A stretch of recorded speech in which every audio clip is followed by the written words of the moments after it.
The first time I heard this concept, which I'm going to discuss in this audio, I was shocked and I felt a knee-jerk reaction against it.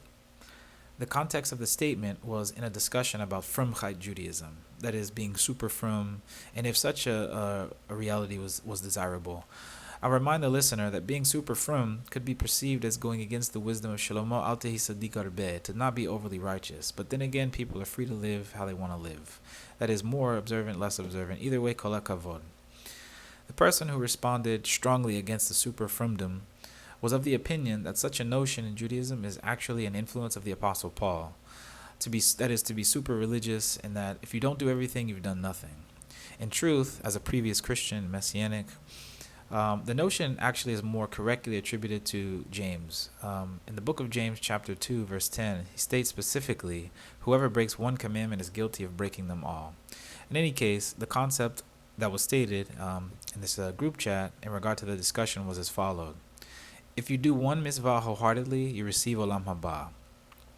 This concept is fleshed out a bit more in the writings of Rabbi Jose Faur, who recently passed in 2020, and he states the following. Since it's not possible for a single individual to fulfill the Torah in its entirety, if one had fulfilled a single commandment, she or he has participated in the berit, or that is the covenant, and therefore is religious, or we would consider observant, or in the frum communities they use the term frum. No matter whether that mitzvah is honoring one's parents or sending the mother bird away, etc. This was found in, this is just a small portion of his article, One-Dimensional Jew, Zero-Dimensional Judaism, page 49.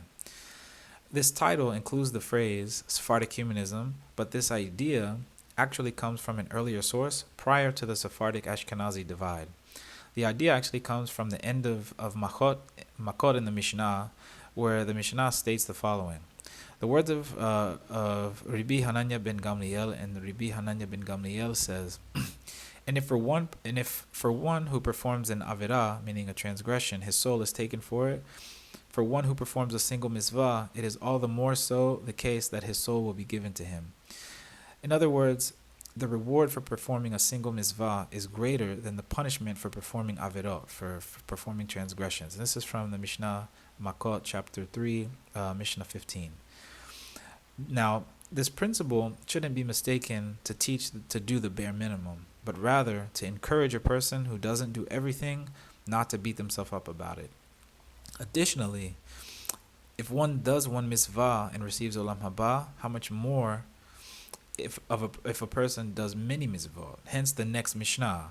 So that prior Mishnah should be understood within the context of the next Mishnah, which is actually the last Mishnah of Makkot, where it states the following. This is a well-known Mishnah because it's recited after learning in the Beit Knesset or in a gathering.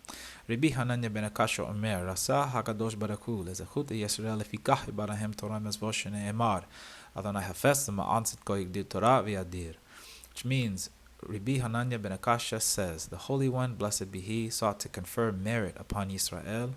Therefore, He increased for them Torah and mitzvah, as each mitzvah increases merit, as it is stated. And it quotes the pasuk from Yeshaya 42:21. It pleased Adonai for the sake of His righteousness to make the Torah great and glorious.